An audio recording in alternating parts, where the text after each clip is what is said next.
Ireland.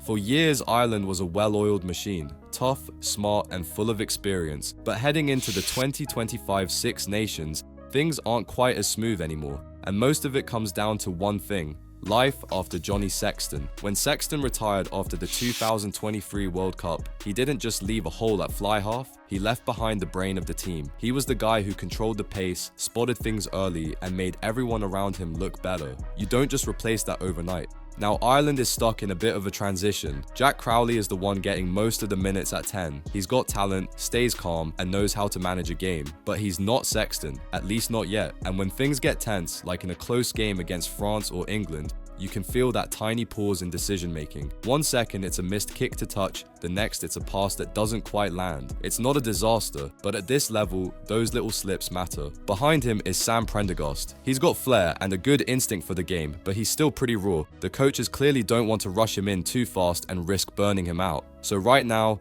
Ireland's caught between one fly half who's still learning and another who might be the future but isn't ready yet. And the problem doesn't stop there. After 2024, 8 senior players either retired or stepped back. Big names like Cian Healy, Peter O'Mahony, and Keith Earls. These weren't just good players, they were the backbone of the squad. That kind of leadership and experience doesn't grow on trees. You feel it in training, in the changing room, and especially in those tight final minutes when calm heads are needed most. Andy Farrell and his coaching team are solid, but even they've said this period isn't easy. They've been bringing in younger players from Leinster and Munster. There's definitely promise in guys like Joe McCarthy and Calvin Nash. But promise isn't the same as Polish, and in the Six Nations, the learning curve is steep. Depth is also starting to look a bit thin in certain positions. The front row is still strong, but the hooker spot is a concern, especially with Dan Sheehan picking up knocks. The back row has energy, but it doesn't always feel like the right mix when they come up against teams like France who make life miserable at the breakdown. Then there's the mental side. That World Cup loss to New Zealand in the quarterfinals still stings. It wasn't a collapse, but it was another case of coming up short. And that kind of thing sticks with you. You can see it in how Ireland starts games now. They look a bit tense, a bit cautious, like they're playing not to lose. And when a team starts thinking that way, it can be hard to snap out of it. So here's where Ireland stands. They're trying to move forward, develop new talent, and keep competing at the highest level. But they're doing it without the leadership core that held everything together for years. The system is still good, the defense is still solid, and when the attack clicks, it looks great.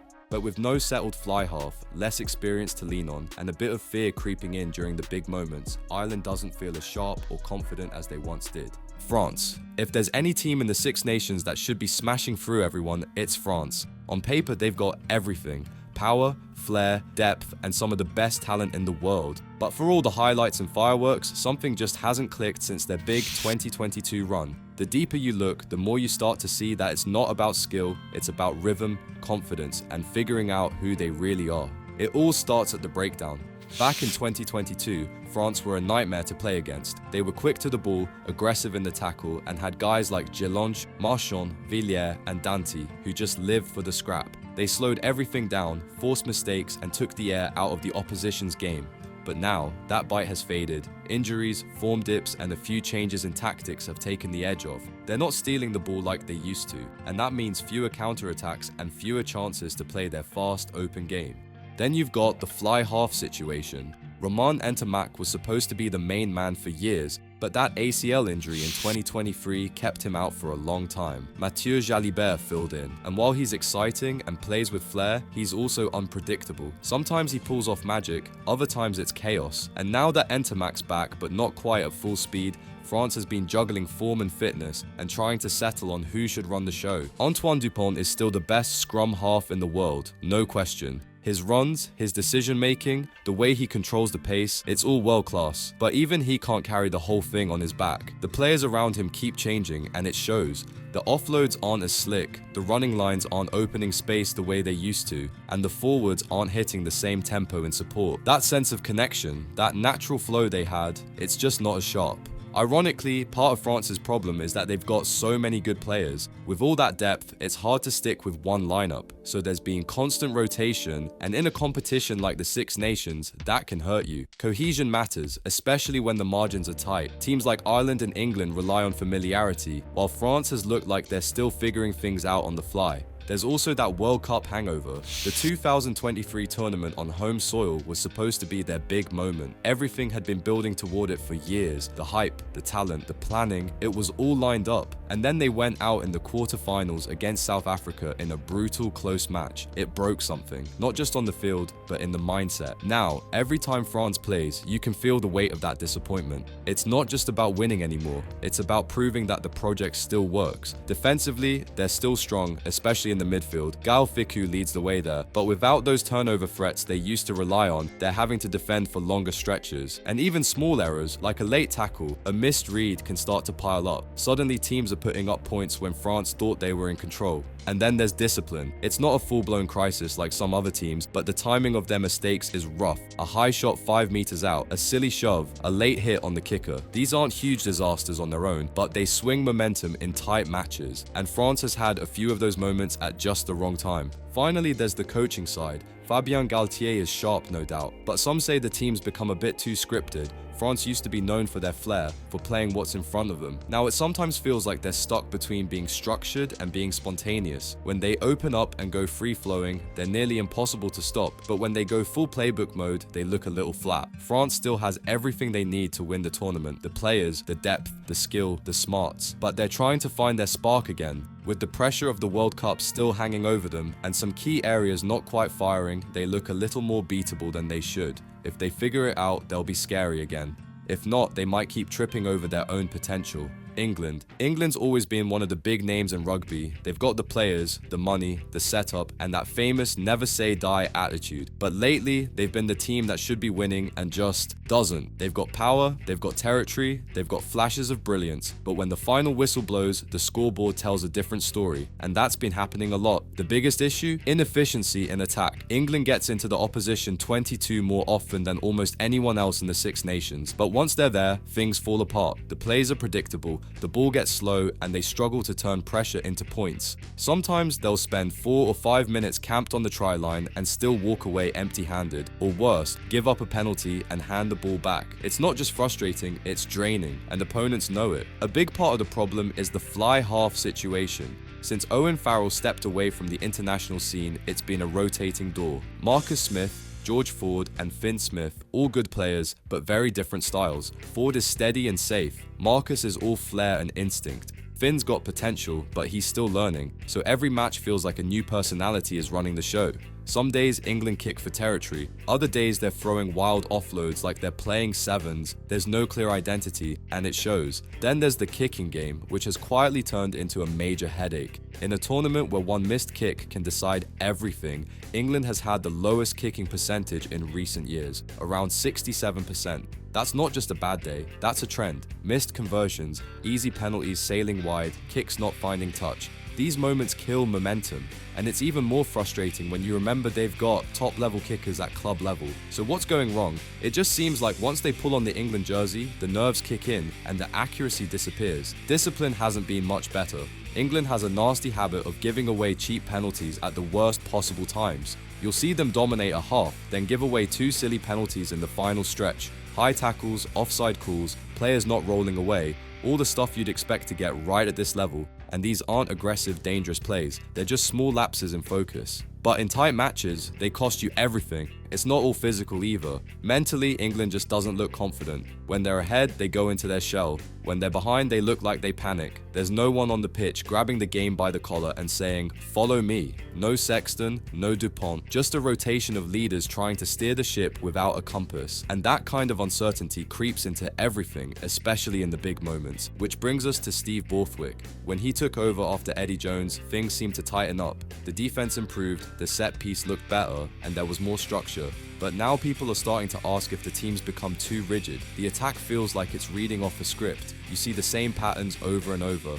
Line out, maul, midfield crash ball, one phase out wide, then repeat. There's not much surprise, not much creativity, and when it doesn't work, they don't seem to have a plan B. The pack, to be fair, is solid. The scrum holds up, the line-out works, and the work rate is high, but they're missing that one or two explosive carriers who can punch through the line and shift momentum. Other teams have that guy who takes a crash ball and suddenly you're on the front foot. England doesn't have that right now, which means the backs are often working off slow, messy ball, and no matter how good your outside guys are, that makes it tough. Here's the crazy part: England isn't far off. One well-timed kick, one smart decision in the red zone, one game where everything clicks. They don't need to rebuild from scratch, but they do need to sort out their attack, find consistency at fly half, and stop shooting themselves in the foot with silly errors. Until then, they're stuck in the middle. Not bad enough to crash, but not sharp enough to take the title. Scotland. Scotland might just be the most frustrating team in the Six Nations, not because they're terrible, far from it, but because they're always so close. Every year, they show flashes of brilliance. They'll take down a big team, put together some electric plays, and you think, this might be their year. But then something goes wrong, the wheels wobble, and suddenly it's mid-table again. What Scotland does well, they do really well. They've got one of the most exciting backlines in the competition. Finn Russell is the heart of it all. He's part magician, part chaos, and you never quite know what he's gonna do, which is both thrilling and terrifying. When he's on, Scotland is flying. Throw in guys like Duhan van der Merwe, Hugh Jones, and Blair Kinghorn, and you've got speed, power, and creativity in buckets. But here's the thing, it all depends on momentum. When Scotland is ahead, when the tempo suits them, they're dangerous. But slow them down, mess with their rhythm, or put them on the back foot, and it starts to unravel. And most of that comes back to the forwards. Scotland's pack isn't weak, but compared to the monsters rolled out by France, Ireland, or England, they just don't have that same presence. They've got work rate, they've got mobility, but they're missing that one player who breaks the line and makes defenders think twice. There's no one drawing in 3 defenders on every carry. And in a game where the breakdown decides so much, Scotland is often left trying to play from second gear. The tight 5 especially, they'll hold their own in the scrum, but they rarely win penalties. The locks do their job, but they're not smashing rucks or breaking tackles. Without that power up front, it's hard for Finn Russell to do his thing. The ball gets slow, the defense gets set, and the attack loses its spark. Suddenly it's all pressure and no space. And then there's the closing out of games, or the lack of it. Scotland has made a habit of building a nice lead, looking comfortable, and then letting it all slip away in the final 20 minutes. It's not always about fitness, it's a mental thing. When the pressure builds, they go into their shell. They stop attacking, kick too much, or try to play it safe, and that's when mistakes creep in. It's happened enough times now that fans are nervous even when Scotland's ahead. There's this sense that something might go wrong, and unfortunately that kind of mindset can be hard to shake. Injuries haven't helped either. Scotland doesn't have the same depth as some of the other teams. When key guys like Sione Tuipulotu or Jamie Ritchie are out, the drop-off is noticeable. Tuipulotu especially brings a calm, physical edge that holds the midfield together. Without him, the backline feels easier to disrupt, and the defense gets a little shakier. Defensively, they're solid. They scramble well, cover space, and generally work hard for each other. But against big teams who go through multiple phases in the 20-second, Scotland struggles to hold firm. The system starts to break down, the tackles don't stick as cleanly, and the scoreboard starts ticking over. Coaching-wise, Gregor Townsend has done a lot of good things. The attack is creative, the structures are smart, and it's clear there's a long-term plan.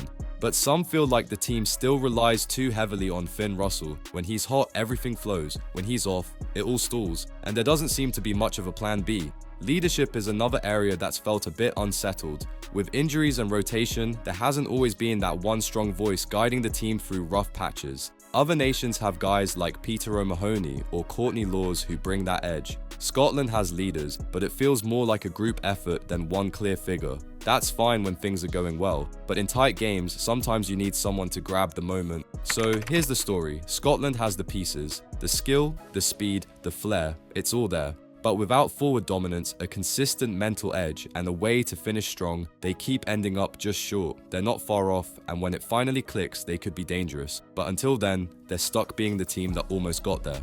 Italy. For a long time, Italy felt like the team everyone expected to beat. They were the wooden spoon regulars, the polite guests at the Six Nations table who showed up, tried hard, and left quietly. But something's changed. They're still not title contenders, and yes, there are still some rough habits hanging around, but this is no longer the Italy of old. They've gotten better. Not just well done for trying better, actually better.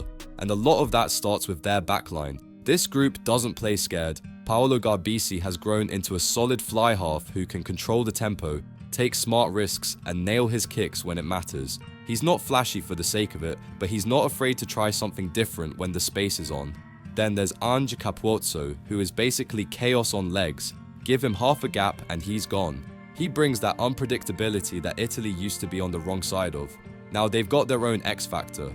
And Tommaso Menoncello, that kid's got power, pace, and the kind of confidence you want in a young center. He doesn't look like he's waiting to grow into the role he already believes he belongs. This new Italy wants to play ball. They're not sitting back hoping to slow the game down anymore. They want to attack, to run, to put defenses under pressure. And when it clicks, it's actually pretty fun to watch. They'll counter from deep, offloading contact, and string together phases with real purpose. You can tell the mindset has shifted. They believe they can hurt teams now. But here's where the cracks still show. Up front, they're still not there yet. The forwards put in the work, no doubt. They tackle hard, hit rucks, and carry with intent. But when they come up against the big boys like Ireland, France, even England, you can see the difference in size, power, and physicality. In those tight battles, the Italian pack just can't keep the same intensity for 80 minutes. Around the hour mark, the pressure builds and the momentum starts to swing. The scrum has gotten better, but it still isn't a guaranteed weapon. Some games it holds up, some games it creaks. The line out is the same. 1 week it's solid, the next week they're throwing over the top and giving away easy possession. When your set piece is shaky, it's tough to build pressure or control territory. And without that platform, even the most exciting backs start to look stranded. And then there's discipline, which is still a big problem. Italy gives away too many penalties, and worse, they give them away at the worst possible times. They'll be building something and then bam, side entry at the ruck, hands in, high shot. Or they'll be defending bravely for 10 phases only to collapse them all right in front of the posts. It's not dirty play, it's just messy. And when the game's tight, that kind of stuff kills you. To make things even trickier, they sometimes let the moment get too big. When they get a lead or start to believe they might win, you can almost see the nerves. The passes get a bit looser, the kicks get a bit shorter, and they start chasing the miracle play instead of sticking to the plan. It's like they still don't fully trust that they deserve to win. And until that belief really sticks, the inconsistency will keep creeping in. Coaching-wise, Gonzalo Quesada has brought a fresh mindset. He's pushing them to be braver and more positive in how they play. That's a good thing. But sometimes it feels like they're trying to run before they fully learn to walk. They want to play like France, with pace and flair, but they don't quite have the breakdown security or the pack dominance to make that work every week. There's a difference between ambition and overreach, and Italy still blurs that line now and then. Fatigue is another piece of the puzzle. In the first half, Italy often looks sharp. Good shape, good energy, smart choices. But after 50 or 60 minutes, the legs start to go. The tackles aren't as firm, the kick chase slows down, and the substitutions don't bring the same impact. That lack of depth shows up in those crucial final stretches where the top teams pull away. But still, this is the best Italy team we've seen in years. They're not just improving, they're competing. They're not afraid anymore. The belief is growing. They've had close calls against big teams, and in some matches, they've looked like they truly belong. The wins aren't coming often yet, but the performances are. They've got the backs, they've got the heart, and they're starting to figure out who they are. Now it's about building a stronger forward pack, cutting out the careless errors, and learning how to close out games. It's slow progress, but it's real progress. So, no, they're not contenders just yet. But for the first time in a long time, when Italy shows up, you'd better take them seriously. Because if you don't, they just might catch you sleeping. Wales. Wales isn't just a rugby team, it's a rugby country. It's in the blood, it's on the streets, and it echoes through generations. But lately, that proud roar has turned into a bit of a quiet murmur. Right now, this is a team going through one of the roughest patches in its modern history, not just on the field, but off it too. The spirit is still there somewhere, but it's buried under a mess of retirements, rebuilds, and a serious loss of identity. Let's start with the elephant in the room. This team doesn't know who it is anymore. The golden era is well and truly over. The likes of Alan Wynne-Jones, Dan Biggar, Lee Halfpenny, Justin Tepurik, and Taulupe Faletau have all stepped back or aged out. These were players who didn't just play, they led. They defined what it meant to wear the Welsh jersey. When things got ugly, they knew how to grind. When a moment needed seizing, they stepped up. Now they're gone, and the next generation is still trying to figure out how to fill those giant boots.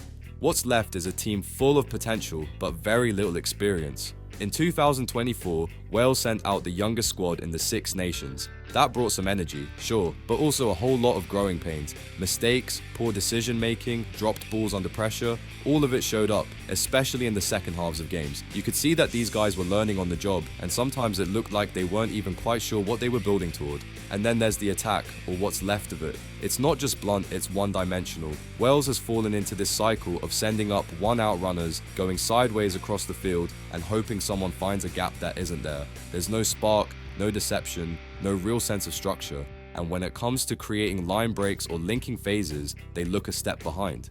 It's not that the players aren't trying, it's that the system isn't giving them much to work with. Take the fly half spot for example. After Bigger, it's been a bit of a revolving door. Sam Costello has shown promise, but he's been thrown into a furnace with very little cover. Gareth Anscombe has been in and out with injuries, and no one else has really made the jersey their own. Without a reliable 10, the whole backline loses direction. The kicks become predictable, the passing rhythm disappears, and even the most talented players on the wing spend most of their time chasing nothing. The forwards aren't having a great time either. The once reliable Welsh pack looks lightweight and out-muscled against the big sides. The breakdown work isn't as sharp, the mauls don't go anywhere, and the carries rarely make serious ground. It's not that they're soft, they're still putting in the effort, but the lack of a true enforcer or dominant ball carrier means they can't control the flow of the game. Without that kind of presence, Wales struggles to build momentum or generate fast ball, and that slows down everything. Discipline and territory have also been issues. Wales gives away penalties in areas where it hurts most, breakdowns in their own 22, offside calls when they finally have the upper hand, and frustrating handling errors that hand the ball right back. Combine that with a struggling kicking game and you end up spending long chunks of time pinned in your own half.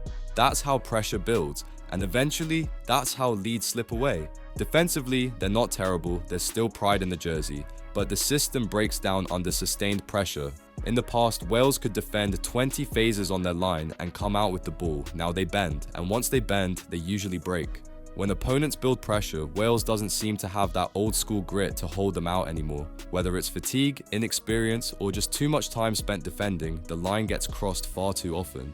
But maybe the biggest issue isn't the tactics or the personnel, it's confidence. This team has been through a brutal stretch of results. At one point, it was 12 to 14 test losses in a row. They finished last in 2024. And with every defeat, that mental weight gets heavier. You can see it in their body language. They start games alright, but the second things go wrong, they seem to deflate. Not give up, but tighten up. They stop playing naturally, they go into their shells, and they look like they're just trying to avoid another loss. The off-field situation hasn't helped either. The Welsh Rugby Union has been in chaos, with stories of mismanagement, serious misconduct allegations, and a general lack of direction. The regions are struggling financially, the domestic setup looks shaky, young players don't know where their futures are, and all of that filters up into the national team. It's hard to build a strong foundation when everything underneath is crumbling. Warren Gatlin came back to try and fix it, the same man who led them to Grand Slams and World Cup semi-finals. And while he still brings that no-nonsense edge, the old magic hasn't quite returned. He's tried to simplify the game plan, blood new players, and bring some structure, but the problems go deeper than just coaching.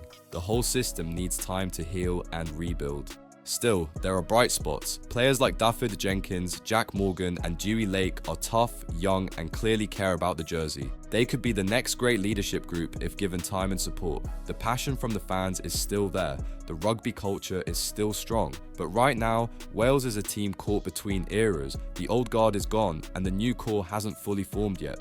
What they need now is stability, clear leadership, a solid spine to build around, more patience, and less panic. This isn't a team that needs tearing apart, it's a team that needs time to grow again. Right now they're at the bottom, but the story isn't over. If they can fix the structure off the field, stick with the young talent and rediscover their identity on it, Wales has the heart to climb back. It won't be fast and it won't be easy, but if any rugby nation knows how to bounce back from the edge, it's Wales. If you enjoyed the video, hit that like button, subscribe to this channel, and turn on the notification bell so you stay up to date with our recent posts. See you in the next video.